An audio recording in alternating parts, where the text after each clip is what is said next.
What do we see in the picture is slowly rice is converted into rice. அதாவது அரிசி வந்து சாதமாக மாறுகிறது. ஆனால் இங்கிலீஷில் ரெண்டுக்குமே ரைஸ் தான், ஆர்ஐசிஇ ரைஸ். ஏ ரைஸ் இந்த சேலரி அப்படின்னா அது அதிகரிக்கிறது. ரைஸுக்கு எவ்வளோ டிஃப்ரெண்ட் மீனிங் இருக்குது பாருங்கள். ஆர்ஐசிஇ ரைஸ்னால் அரிசி, ஆர்ஐஎஸ்சி ரைஸ்னால் அதிகரிக்கிறது. சன்ரைஸ் அப்படின்னா சூரியன் உதயமாகிறது. ஆர்ஐஎஸ்சி இது ஆர்ஐசிஇ ரைஸ்னால் அரிசி, ஆர்ஐஎஸ்சி ரைஸ்னால் ஒரு இன்க்ரீஸ். இன்னொன்று சூரிய உதயம், புதிய சன்ரைஸ் நினைத்தாலே கனவு நனவாகும், புதிய சுவை உதயம், புதிய சன்ரைஸ். சன்ரைஸ்னால் சூரிய உதயம்.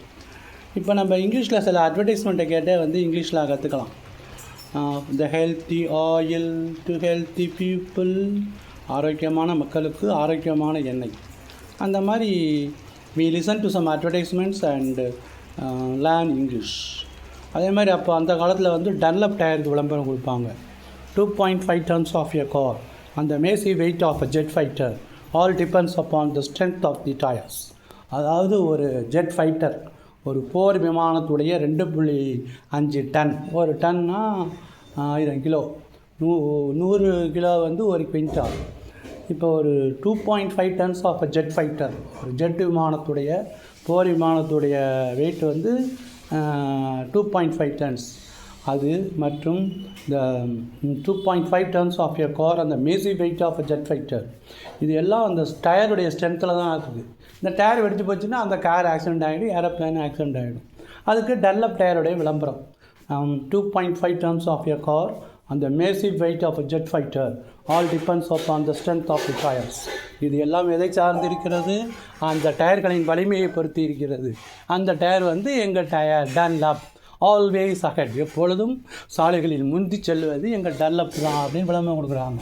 அப்போ அந்த அட்வர்டைஸ்மெண்ட்டை பார்க்கும்போது உங்களுக்கு வந்து அந்த force of the English language style, அப்போ அது உங்களுக்கு கொஞ்சம் கொஞ்சமாக பிக்கப் ஆகும். அந்த சூப்பர்மேன் விளம்பரம் இன்னும் சூப்பராக இருக்கும். சூப்பர்மேன் ஃபைட்ஸ், சூப்பர்மேன் வந்து சண்டை போடுவார். Superman always fights against the evil forces of nature. இயற்கையில் வந்து எவ்வளவோ ஒரு கெட்ட சக்திகள் இருக்குது, தீய சக்தி, அதை எதிர்த்து சூப்பர்மேன் ஃபைட் பண்ணுகிறார். அப்போ வந்து ஒவ்வொரு மனிதனும் என்ன நினச்சிக்கிறான், தன்னை ஒரு சூப்பர்மேனாவோ spider மேனாவோ நினச்சிக்கிறான். He thinks that he is a Spider-Man or a Superman. He fights against the evil forces of nature. Evil ஃபோர்ஸஸ்னால் தீய சக்திகள் நம்மளை வந்து தாக்கும்போது, ஒரு நோயோ அல்லது ஒரு கொரோனாவோ ஒரு டிபியோ உங்களை தாக்கும்போது நம்மளை வந்து ஒரு சூப்பர்மேனாக நம்ம நினச்சிக்கணும். அந்த தீய சக்திகளை எதிர்த்து நாம் போரிட வேண்டும், அந்த ஊழல் அப்படின்னு சொல்லி அந்த விளம்பரம் வருது. Superman fights against the evil forces of nature அப்படின்னு அந்த காலத்தில் ஒரு அட்வர்டைஸ்மெண்ட் கொடுப்பாங்க. So that by we pick up English, forceful English. That's all. Thank you.